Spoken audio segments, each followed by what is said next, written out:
चलो देखो, 3 अंकों वाली कितनी संख्या है 7 से विभाज्य। तो पहले हमें ये पता करना है कि 3 अंकों की संख्या होनी चाहिए। तो हम देखते हैं 100 3 अंकों की संख्या होती है, लेकिन 100 7 से विभाज्य नहीं है, तो ऐसे पता होना चाहिए। 100 के बाद 101, 102, 103, 104, 105। हमें पता है कि 105 जो है वो 3 अंकों की संख्या है और 7 से विभाज्य भी है।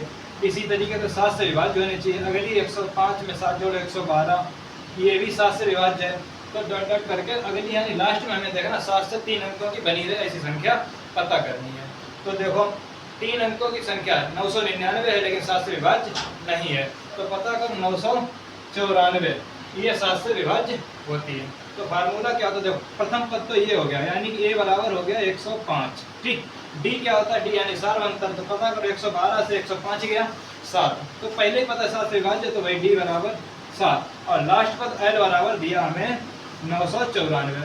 तो फार्मूला क्या होता, L बराबर a plus n minus 1 into D.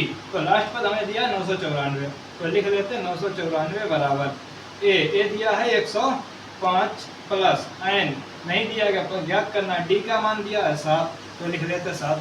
994 बराबर 105 प्लस 7 का गुणा n में तो 7n, और माइनस 1 में 7 का गुणा तो माइनस 7। ठीक, अब 105 दिया 7 घटा दो, तो पहले लिख लेते हैं 994 बराबर 105 से 7 गया यानी 98 प्लस 7n। ये 98 इधर प्लस के इधर लाओ तो घटा दो माइनस को हो जाएगा। 994 माइनस 98 बराबर 7n।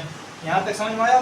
अब 14 से 8 गया घटाओ, 6 बचा, ये 8 बचा, 8 से 9 जाएगा नहीं, 2.5 देंगे, 18 से 9 गया 9, यहाँ बचा 8 बराबर 7n। ठीक, ये जो गुणा है वो भाग में जाएगा, 896 बटे 7 बराबर n।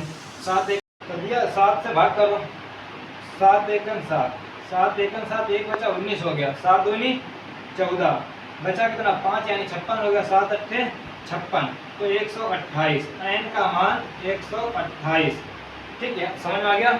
यही पूछा गया था, यानी कि जो 7 से विभाज्य। तो कितना है, कितने n बराबर 128।